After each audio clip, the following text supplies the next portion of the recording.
தாயின் கருவில் உருவாகும் முன்னமே கண்கள் கண்டதே.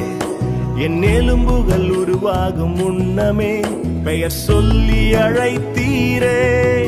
மரண பள்ளத்தாக்கில் நடந்த போதெல்லாம்